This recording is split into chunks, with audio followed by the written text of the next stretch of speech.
ਮੈਨੂੰ ਕਈਆਂ ਨੇ ਆਖਿਆ ਏ ਕਈ ਵਾਰੀ ਤੂੰ ਲੈਣਾ ਪੰਜਾਬੀ ਦਾ ਨਾਂ ਛੱਡ ਦੇ, ਜਿਹੜੀ ਥਾਂ ਤੇ ਤੂੰ ਖੜਾ ਖਲੋਤਾ ਏ ਉਹ ਥਾਂ ਛੱਡ ਦੇ, ਉਹ ਗਰਾਂ ਛੱਡ ਦੇ। ਤੇ ਮੈਨੂੰ ਇੰਜ ਜਾਪਦਾ ਏ ਲੋਕੀ ਆਖਦੇ ਨੇ ਤੂੰ ਪੁੱਤਰਾ ਆਪਣੀ ਮਾਂ ਛੱਡ ਦੇ। ਬਾਬਾ ਉਸਤਾਦ ਦਾਮਨ ਹੋਰਾਂ ਦਾ ਇਹ ਸ਼ੇਰ ਲਿਖਿਆ ਆ, ਅੱਜ ਵੀ ਮਾਂ ਬੋਲੀ ਪੰਜਾਬੀ ਦੀ ਗੱਲ ਕਰਦਾ ਆ। ਪਰ ਇੱਥੇ ਤੁਹਾਨੂੰ ਅੱਜ ਇੱਕ ਇਤਿਹਾਸਕ ਪੱਖ ਦੇ ਨਾਲ ਰੂਬਰੂ ਕਰਾਉਣ ਜਾ ਰਿਹਾ ਦੋਸਤੋ कि पंजाब दे विच अज तक भी इन्ने वरे हो चुके आ, सानू पंजाबी माँ बोली लई क्यों तरद्दद करना पै रहा।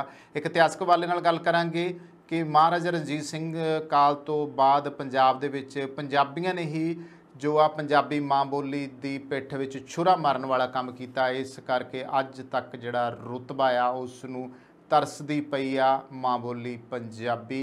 की सी इतिहासक वेरवे, इसनू ध्यान नाल जरूर सुणो। गल माँ बोली पंजाबी दी आउंदी है कि असी महाराजा रणजीत सिंह राजकाल की गल करते हैं। इस तो पहला असी सिख गुरु साहबां तो गल करते हैं। असी बाबा फरीद जी नूं मनदे हैं, साहिब श्री गुरु नानक देव यानी सारियां पातशाहियां की गल करते हैं। इत्थे गुरु गोरखनाथ की गल करते हैं। पुराने जिहड़े जिन्ने साडे कवि सीगे उन्हां दी गल करते हैं, जिहदे विच हुण असी बाबा बुल्ले शाह करते हैं, वारिस शाह की गल करते हैं, शाह मुहम्मद की गल करते हैं, मियाँ मुहम्मद बख्श साहब की गल करते हैं। इस तो इलावा अणगिणत होर लिखारी जिहड़े सीगे उन्हां दी गल करते हैं। तो सारिਆਂ ने पंजाबी दे विच लिखिया, पंजाबी विच बहुत वड्डे शाहकार रचनावां रचीआं। इस दे बावजूद भी चाहे वह लਹਿੰਦਾ पंजाब होवे चाहे वह चढ़दा पंजाब होवे, उत्थे माँ बोली नूं अजे तक भी वो रुतबा नहीं मिल सकिया। इत्थे भी साडी सरकार हुण आके दावा कीता सी भी बोर्ड पंजाबी दे विच जिहड़े आ वो लिखे जाण, पर पंजाबी एडे इस मामले विच हठ धर्मी निकले कि हाले तक भी भगवंत मान सरकार ने कहा सी, इत्थों तक भी उन्होंने कहता सीगा भी जिवें कि 21 फरवरी कौमांतरी दिहाड़े तक उन्होंने कहा सी कि जो दुकानां दे बोर्ड जिहड़े आ वो तुसीं पंजाबी च कर लो, पर इस दे बावजूद लोकां ते असर नहीं होया। इत्थों तक कि फिर ऑफर कीती भी भाई असीं पैसे दे देंगे ते तुसीं जो आ वो पंजाबी च बोर्ड लिखा लो। पर अफसोस है, बड़ी हैरानी की गल है कि एक करनाटक का बंदा राउत रेनवर जिहड़ा आ वो आपदे सिर दे उत्ते तख्ती चक के लोकां नूं ये कहंदा फिरदा आ, जिहदी आपदी माँ बोली पंजाबी नहीं, वो करनाटक का वासी आ, वो कहंदा पंजाबी लिखो, पंजाबी पढ़ो, पंजाबी बोलो, आपदियां दुकानां, आपदियां मकानां, आपदे घरां दारियां दफ्तरां दे उत्ते तख्तियां पंजाबियां दे लाओ। पर पंजाबियां दी एक पता नहीं हठ धर्मी इस गल दे विच है कि पंजाबी इस मामले च जे मैं एक देसी गाल कढ़दे में जमा बेशर्म हो चुके आ कि उन्हां दे अंदरों ही नहीं खून चोटदी, चंद क प्यार करन वालिआं नूं साडे तुहाडे वर्गिआं नूं छड्ड के कि वो पंजाबी वाले मामले च आ जाण अगे। इत्थे भी गल एक इतिहासक हवाले नाल अज आपां करदे हां कि अंग्रेजी राज के समय भी पंजाबियों की वजह करके जिहड़ी आ माँ बोली पंजाबी लागू नहीं हो सकी, क्योंकि ये हक पंजाबियों ने ही मारिया है। महाराजा रणजीत सिंह के राजकाल समय सरकारी भाषा पंजाबी नहीं सी बल्कि फारसी वरती जाती सी। दफ्तरी काम लई फारसी लागू सी, परंतु बोलचाल की जिहड़ी बोली सी वो पंजाबी सी। पंजाबी पढ़ाउण दा काम धर्मशाला ते पाठशाला विच हुंदा सी। अरबी फारसी की पढ़ाई मदरसे विच हुंदी सी।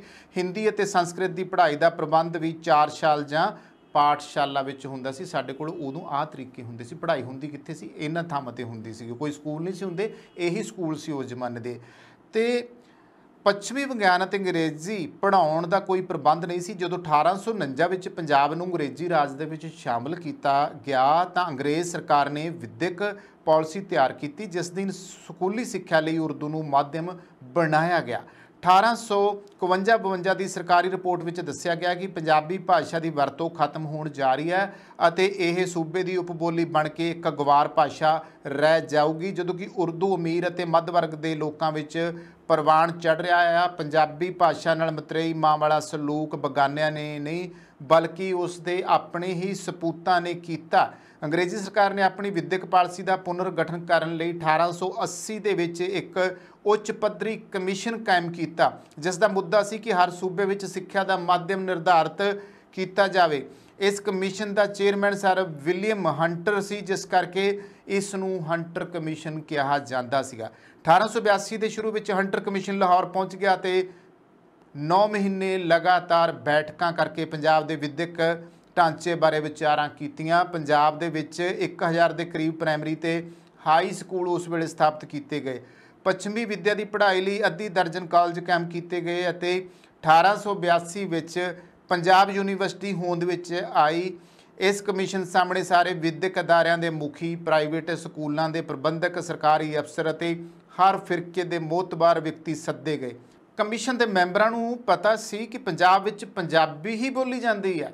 हैरानी की गल सुणो, वेखियो इत्थे, परंतु होया इस दे बिल्कुल उल्ट। सरकारी अफसरां ने उर्दू के हक विच गवाही दी, क्योंकि उन्हां दी ट्रेनिंग अंग्रेजी अते उर्दू विच होई सी, जो कि बाकी सूबिਆਂ तो लिआंदे गए सन। महाराजा रणजीत सिंह दा पंजाब फिरका प्रस्ती तो उपर उठ चुक्या सी। अंग्रेज़ां दी आमद दी देर सी कि पंजाब फिरका प्रस्ती विच उलझ गया। हो सकता है कि अंग्रेज़ों की कूटनीति का सिट्टा होवे, परंतु इसका मारू प्रभाव जिहड़ा सीगा वो साडी पंजाबी बोली अते पंजाबी लिपि उपर पैना सुभाविक सीगा। कमीशन सामने पंजाब दे लोग पंजाबी बन के पेश नहीं होए, सगों पंजाबी हिंदू, मुसलमान अते सिख के रूप में पेश होए। सब तो ज़्यादा पंजाब की विरोधता पंजाब के हिंदुओं वालों की गई आ। हर शहर में पंजाबी भाषा के विरोध करने लई कई कमेटियां बनाईयां गईयां। मैं नहीं कहता ये हिंदू भाईचारा किते सुन के आख्या भी मैं हिंदू ਦਾ विरोध कर रहा। इत्थे मुद्दा यह है कि ये इतिहासक तत्थ है जिहड़े ये अंकड़े मैं तुहाडे सामने पेश कर रहा कि एक उस समय भी लाबी इहो जी पैदा हो गई जिहड़ी पंजाबी विरोधी सी।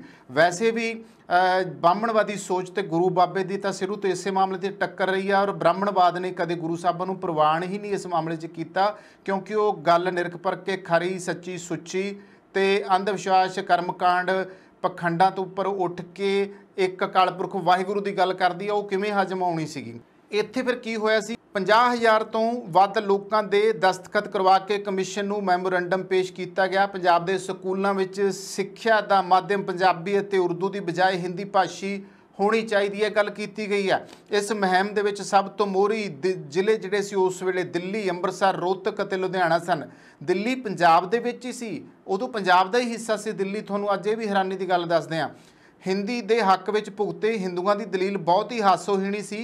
उन्हां लिखिया कि पंजाब विच बोलीआं जांदियां उपभाषावां दी मां तां हिंदी भाषा ही है, परंतु पंजाब सूबे विच वरते जाण करके उन्होंने पंजाबी का नाम दिता गया, जो किसी तरह भी जायज़ नहीं है। हिंदी के पैरोकारां ने ना सिर्फ पंजाबी भाषा नूं नकारिया, बल्कि इसलिए वरती जाती गुरमुखी लिपि नूं भी बुरी तरह भंडिया। उन्हां दी दलील सी कि पंजाबी का अपना कोई साहित्य नहीं है, जिस नूं पंजाबी भाषा का साहित्य कहा जाता है। वो केवल कुछ हिंदी पुस्तकां ने जो गुरमुखी लिपि विच लिखियां गईयां ने। पंजाबी का अपना कोई वजूद नहीं है, ना कोई आज़ाद होंद ते हस्ती है। गुरमुखी लिपि तो केवल सिखां लई है। गुरु ग्रंथ साहिब की भाषा तो हिंदी है, परंतु गुरमुखी विच लिखिया गया है। तो उर्दू के पैरोकार पंजाब के स्कूलों में सिक्ख्या का माध्यम उर्दू चल रहा सी। 1861 की जनगणना के सिट्टे दसते हैं कि पंजाब विच मुस्लिम आबादी 56%, हिंदू आबादी जिहड़ी सी 38% अते सिख कुल आबादी दा उस वेले 6% सन। मुस्लिम आबादी वधेरे होण करके उर्दू का पक्ष मजबूत सी। अंजुमाने पंजाब पढ़े लिखिया की जमात सी, जिस दे बहुते member Punjab university college Lahore के नुमाइंदे सन। भाषा के सवाल उपर यह फिरका प्रस्ती का शिकार हो निबड़े अते हिंदू हिंदी के पक्ष दे विच भुगते। इन्हां दे नुमाइंदियां विचों प्रोफैसर गुरमुख सिंह ने पंजाबी के हक दे विच बयान दर्ज करवाया। सैयद हुसैन अते शहीद अमीर शाह उर्दू के हक विच भुगते अते अमरनाथ ते ईश्वर प्रसाद ने हिंदी भाषा का पक्ष पूरिया। लाहौर के शहरीਆਂ जिन्हां विच सारे फिरके शामिल सन ने उर्दू के हक विच 3906 दस्तखत करवा के अर्जी पेश की। ये लोग आर्य समाज और ब्रह्मो समाज की विरोधता करते सन, जो बंगालियों की शह के उत्ते हिंदी का पक्ष पूरते सन। इन्हां दी राय सी कि जो कोई पंजाबी नौजवान अपने सुहिरद ख्यालों का प्रगटावा करता है तो वह हमेशा उर्दू भाषा का ही सहारा लेंदा है। कमीशन ने चेचे तौर पर ओरीएंटल कॉलेज लाहौर के मौलवी फजल उल हसन ते कपूरथला रियासत के कंवर बिक्रम सिंह बहादुर आलू वालिया नूं भी बयान देने लई बुलाया। ये दोवें सज्जन उर्दू भाषा के हक विच पेश होए। पंजाबी भाषा ते गुरमुखी लिपि के पैरोकार सिखां की आबादी केवल 6% सी अते वो पंजाबी भाषा अते इसकी गुरमुखी लिपि की वकालत करते सन। 1 अगस्त 1882 नूं सिंह सभा लाहौर ने कमीशन अगे अपना मैमोरेंडम पेश किया, जिस विच पंजाबी नूं सूबा पद्धर ते लागू करन दी सिफारिश की गई। उन्हां दी राय सी कि पंजाबी उर्दू अते हिंदी दोहां चों नवेकली अते सौखी भाषा है। इसकी गुरमुखी लिपि देवनागरी के मुकाबले बहुत ही सरल है। ਹੈ ਅਤੇ ਲਿਖਣ ਦੇ ਵਿੱਚ ਆਸਾਨ ਹੈ। ਪੰਜਾਬੀ ਦੇ ਹੱਕ ਵਿੱਚ ਭੁਗਤਣ ਵਾਲੇ ਕੁਝ ਮਹਾਨ ਸਿੱਖਾਂ ਦਾ ਜ਼ਿਕਰ ਵੀ ਜ਼ਰੂਰੀ ਹੈ। ਬਾਬਾ ਖੇਮ ਸਿੰਘ ਬੇਦੀ ਨੂੰ ਵੀ ਕਮਿਸ਼ਨ ਵੱਲੋਂ ਬੁਲਾਇਆ ਗਿਆ ਸੀ। ਉਹਨਾਂ ਨੇ ਬਹੁਤ ਤਕੜੀ ਵਕਾਲਤ ਕੀਤੀ ਅਤੇ ਕਿਹਾ ਪੰਜਾਬੀ ਸਾਰੇ ਪੰਜਾਬ ਵਿੱਚ ਬੋਲੀ ਅਤੇ ਸਮਝੀ ਜਾਂਦੀ ਹੈ, ਜਿਸ ਕਰਕੇ ਮੁੱਢਲੀ ਸਿੱਖਿਆ ਦਾ ਮਾਧਿਅਮ ਪੰਜਾਬੀ ਹੋਣਾ ਲਾਜ਼ਮੀ ਹੈ। ਉਰਦੂ ਦੇ ਹਿੰਦੀ ਉੱਪਰ ਕਟਾਕਸ਼ ਕਰਦਿਆਂ ਉਹਨਾਂ ਨੇ ਕਿਹਾ ਕਿ ਪੰਜਾਬੀਆਂ ਦੀ ਹਾਲਤ ਉੱਪਰ ਇਹ ਅਖਾਣ ਟੁਕਦਾ ਹੈ, ਪੜ੍ਹੋ ਫਾਰਸੀ ਤੇ ਵੇਚੋ ਤੇਲ, ਇਹ ਦੇਖੋ ਕਰਮੋਂ ਕੀ ਖੇਲ। ਤੇ ਸਰਦਾਰ ਅਤਰ ਸਿੰਘ ਭਦੌੜੀਏ ਨੇ ਕਮਿਸ਼ਨ ਨੂੰ ਦੱਸਿਆ ਸੀ ਕਿ ਭਦੌੜ ਹਾਊਸ ਲਾਇਬ੍ਰੇਰੀ ਵਿੱਚ 1500 ਪੰਜਾਬੀ ਦੀਆਂ ਪੁਸਤਕਾਂ ਮੌਜੂਦ ਨੇ ਜੋ ਹਰ ਵਿਸ਼ੇ ਰਾਗ ਵਿਦਿਆ ਤੋਂ ਲੈ ਕੇ ਵਿਗਿਆਨ ਤੱਕ ਇਸ ਬਾਰੇ ਰੌਸ਼ਨੀ ਪਾਉਂਦੀਆਂ ਨੇ। ਅਤਰ ਸਿੰਘ ਦੀ ਰਾਏ ਸੀ ਕਿ ਪੰਜਾਬੀ ਭਾਸ਼ਾ ਮੁੱਢਲੀ ਸਿੱਖਿਆ ਲਈ ਸਭ ਤੋਂ ਸਰਲ ਅਤੇ ਸਸਤਾ ਤਰੀਕਾ ਹੋਊਗਾ। ਹਰ ਬੱਚੇ ਲਈ ਮਾਤ ਭਾਸ਼ਾ ਸਿੱਖਣੀ ਜ਼ਰੂਰੀ ਹੈ ਅਤੇ ਬਾਅਦ ਵਿੱਚ ਹੋਰ ਭਾਸ਼ਾਵਾਂ ਵੀ ਸਿੱਖੀਆਂ ਜਾ ਸਕਦੀਆਂ ਨੇ। ਤੇ ਇੱਥੇ ਗੱਲ ਕਰਦੇ ਕਮਿਸ਼ਨ ਨੇ ਸਰਦਾਰ ਦਿਆਲ ਸਿੰਘ ਮਜੀਠੀਆ ਜਿਹੜੇ ਕਿ ਪੰਜਾਬੀ ਟ੍ਰਿਬਿਊਨ ਦੇ ਮਾਲਕ ਰਹੇ ਨੇ ਨੂੰ ਉਚੇਚੇ ਤੌਰ ਤੇ ਸੱਦਾ ਭੇਜਿਆ ਸੀ। ਉਹਨਾਂ ਨੇ ਸਾਰੇ ਦਸਤਾਵੇਜ਼ਾਂ ਦਾ ਮੁਆਇਨਾ ਕਰਕੇ ਇੱਕ ਰਿਪੋਰਟ ਤਿਆਰ ਕੀਤੀ। ਪਹਿਲਾਂ ਉਰਦੂ ਦੇ ਗੁਣ ਔਗਣਾਂ ਦੀ ਤਫਸੀਲ ਪੇਸ਼ ਕੀਤੀ ਗਈ, ਪਰੰਤੂ ਫੈਸਲਾ ਹਿੰਦੀ ਭਾਸ਼ਾ ਦੇ ਹੱਕ ਵਿੱਚ ਦਿੱਤਾ ਗਿਆ। ਦਿਆਲ ਸਿੰਘ ਮਜੀਠੀਆ ਸਿੱਖਾਂ ਵਿੱਚ ਸਭ ਤੋਂ ਵੱਧ ਪੜ੍ਹਿਆ ਲਿਖਿਆ ਮੰਨਿਆ ਜਾਂਦਾ ਸੀ ਤੇ ਕਮਿਸ਼ਨ ਨੇ ਉਚੇਚਾ ਸੱਦਾ ਭੇਜ ਕੇ ਬੁਲਾਇਆ ਸੀ। ਹੈਰਾਨੀ ਦੀ ਗੱਲ ਹੈ ਕਿ ਉਸਨੇ ਪੰਜਾਬੀ ਭਾਸ਼ਾ ਦੀ ਹਮਾਇਤ ਵਿੱਚ ਇੱਕ ਸ਼ਬਦ ਵੀ ਨਾ ਲਿਖਿਆ। ਉਸਨੇ ਆਪਣੀ ਸਾਰੀ ਜਾਇਦਾਦ ਦਿਆਲ ਸਿੰਘ ਟਰੱਸਟ ਦੇ ਹਵਾਲੇ ਕਰ ਦਿੱਤੀ, ਜੋ ਬਾਅਦ ਵਿੱਚ ਟ੍ਰਿਬਿਊਨਲ ਦਿਆਲ ਸਿੰਘ ਲਾਇਬ੍ਰੇਰੀ ਅਤੇ ਕਾਲਜ ਚਾਲੂ ਕਰਨ ਲਈ ਵਰਤੀ ਗਈ। ਉਹ ਆਪਣੇ ਆਪ ਦੇ ਨੂੰ ਬ੍ਰਹਮੋ ਸਮਾਜ ਦਾ ਕਾਰਕੁਨ ਸਮਝਣ ਲੱਗ ਪਿਆ ਸੀ ਅਤੇ ਸਿੱਖੀ ਤੋਂ ਦੂਰ ਜਾ ਚੁੱਕਾ ਸੀ। ਉਸ ਨੂੰ ਅੰਗਰੇਜ਼ੀ ਸਰਕਾਰ ਦੀ ਸਰਪ੍ਰਸਤੀ ਹਾਸਲ ਸੀ, ਭਾਵੇਂ ਕਿ ਉਹ ਢੌਂਗ ਜਿਹੜਾ ਸੀਗਾ ਦੇਸ਼ ਭਗਤ ਹੋਣ ਦਾ ਵੀ ਕਰਦਾ ਸੀ। ਕਮਿਸ਼ਨ ਸਾਹਮਣੇ ਸਰਕਾਰੀ ਅਫਸਰ ਅਤੇ ਵਿਦਿਅਕ ਮਹਿਕਮੇ ਦੇ ਅੰਗਰੇਜ਼ੀ ਮੁਲਾਜ਼ਮ ਵੀ ਪੇਸ਼ ਹੋਏ। ਗਵਰਨਮੈਂਟ ਕਾਲਜ ਲਾਹੌਰ ਦਾ ਪ੍ਰਿੰਸੀਪਲ ਡਾਕਟਰ ਲਾਈਟਨਰ ਮਾਤ ਭਾਸ਼ਾ ਦੇ ਹੱਕ ਵਿੱਚ ਸੀ। ਉਹ ਓਰੀਐਂਟਲ ਸਕਾਲਰ ਦੇ ਤੌਰ ਤੇ ਆਪਣੀ ਤਾਂਕ ਸਾਰੇ ਯੂਰਪ ਵਿੱਚ ਮਨਵਾ ਚੁੱਕਾ ਸੀ। ਉਸ ਨੇ ਹਿੰਦੀ ਦੇ ਹੱਕ ਵਿੱਚ ਪੇਸ਼ ਕੀਤੀਆਂ ਰਾਵਾਂ ਦਾ ਖੰਡਨ ਕੀਤਾ ਵੀ ਜਿਹੜੀਆਂ ਰਾਏ ਵੱਖ-ਵੱਖ ਲੋਕਾਂ ਨੇ ਦਿੱਤੀ ਸੀ। ਉਸ ਨੇ ਇਸ ਗੁੰਝਲਦਾਰ ਸਮੱਸਿਆ ਦਾ ਸੌਖਾ ਹੱਲ ਦੱਸਿਆ ਕਿ ਹਿੰਦੂਆਂ ਨੇ ਹਿੰਦੀ ਤੇ ਸੰਸਕ੍ਰਿਤ ਪੜ੍ਹਾਉਣ ਲਈ ਪੰਡਤ, ਮੁਸਲਮਾਨਾਂ ਨੂੰ ਅਰਬੀ ਅਤੇ ਫਾਰਸੀ ਲਈ ਮੌਲਵੀ ਅਤੇ ਸਿੱਖਾਂ ਨੂੰ ਪੰਜਾਬੀ ਪੜ੍ਹਾਉਣ ਲਈ ਭਾਈ ਰੱਖਣੇ ਚਾਹੀਦੇ ਨੇ।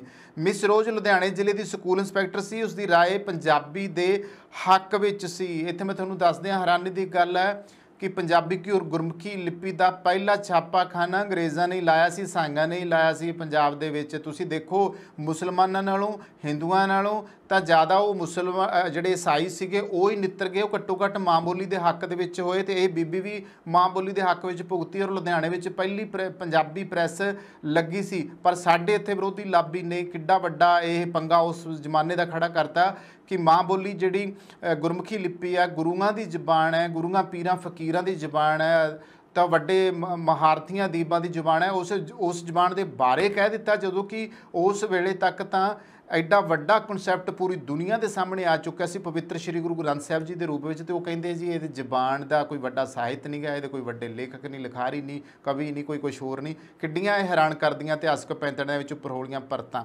ਤਾਂ ਮੈਂ ਫਿਰ ਗੱਲ ਕਰ ਰਿਹਾ ਸੀਗਾ ਕਿ ਮਿਸ ਰੋਜ਼ ਜਿਹੜੀ ਸੀਗੀ ਲੁਧਿਆਣੇ ਜ਼ਿਲ੍ਹੇ ਦੀ ਸਕੂਲ ਇੰਸਪੈਕਟਰ ਸੀ। ਉਸ ਦੀ ਰਾਏ ਪੰਜਾਬੀ ਦੇ ਹੱਕ ਵਿੱਚ ਸੀ।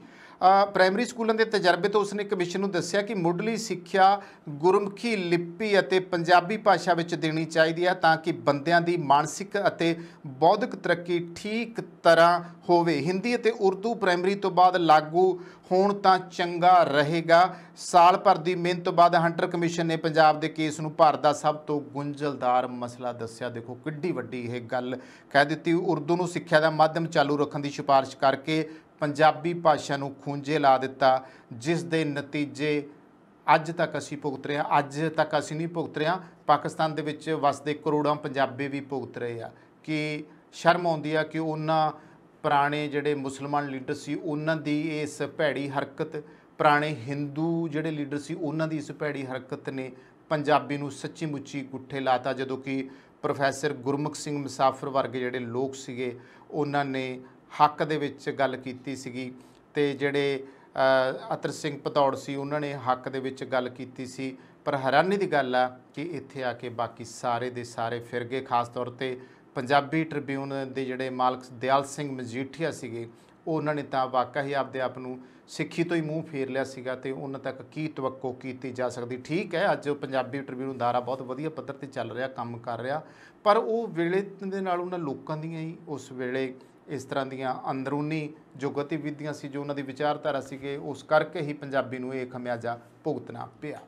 ਸੋ ਅਸੀਂ ਫਿਰ ਵੀ ਕਹਾਂਗੇ ਕਿ ਮਾਂ ਬੋਲੀ ਦੇ ਪੱਖ 'ਚ ਆਓ, ਪੜ੍ਹੋ, ਲਿਖੋ ਤੇ ਬੋਲੋ, ਗਾਓ। ਤੁਹਾਡੀ ਆਪਣੀ ਮਾਂ ਬੋਲੀ ਹੈ, ਇਸ ਨੂੰ ਅਸੀਂ ਪੂਰੀ ਦੁਨੀਆ ਤੱਕ ਫੈਲਾਉਣਾ ਹੈ। ਸੋ ਉਮੀਦ ਹੈ ਕਿ ਤੁਸੀਂ ਹੁਣ ਤਾਂ ਪੰਜਾਬੀ ਉਹ ਇੰਨੀ ਗੱਲ ਸਮਝ ਕੇ ਜੋ ਤੁਹਾਡੇ ਤੇ ਬਲੇਮ ਲੱਗਿਆ, ਇਹ ਕਲੰਕ ਉਤਰਦਾ ਨਹੀਂ ਹੁੰਦਾ, ਸਦੀਆਂ ਰਹਿ ਜਾਂਦੀਆਂ ਆ, ਲੰਘਦਿਆਂ ਇਹਨਾਂ ਚੀਜ਼ਾਂ ਦੇ ਬਾਰੇ ਵਿੱਚ ਗੱਲ ਕਰਦਿਆਂ ਤਾਂ ਫਿਰ ਇਸ ਗੱਲ ਦੀ ਬੇਸ਼ਰਮੀ ਆਉਂਦੀ ਪਈ ਆ ਕਿ ਆਖਰ ਅਸੀਂ ਤਾਂ ਆਪ ਹੀ ਦੋਸ਼ੀਆਂ, ਅਸੀਂ ਦੋਸ਼ ਕਿਹਨੂੰ ਦੇਣਾ ਆ, ਪੈਸੇ ਸਾਡੇ ਆਪਦੇ ਹੀ ਖੋਟੇ ਰਹੇ ਆ, ਬਾਣੀਏ ਨੂੰ ਕੋਈ ਦੋਸ਼ ਦਈਏ।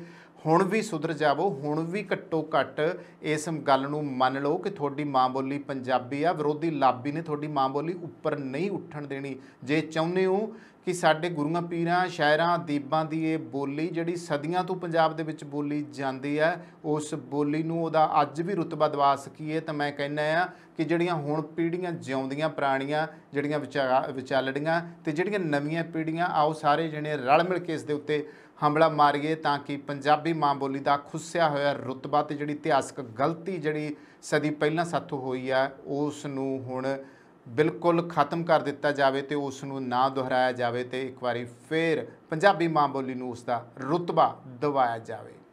ਸੋ ਇੱਥੇ ਕਰਦੇ ਹਾਂ ਸਮਾਪਤੀ। ਕੈਮਰਾ ਪਰਸਨ ਜਸ਼ਨਦੀਪ ਦੇ ਨਾਲ ਕਮਲਜੀਤ ਸਿੱਧੂ, 1 TV।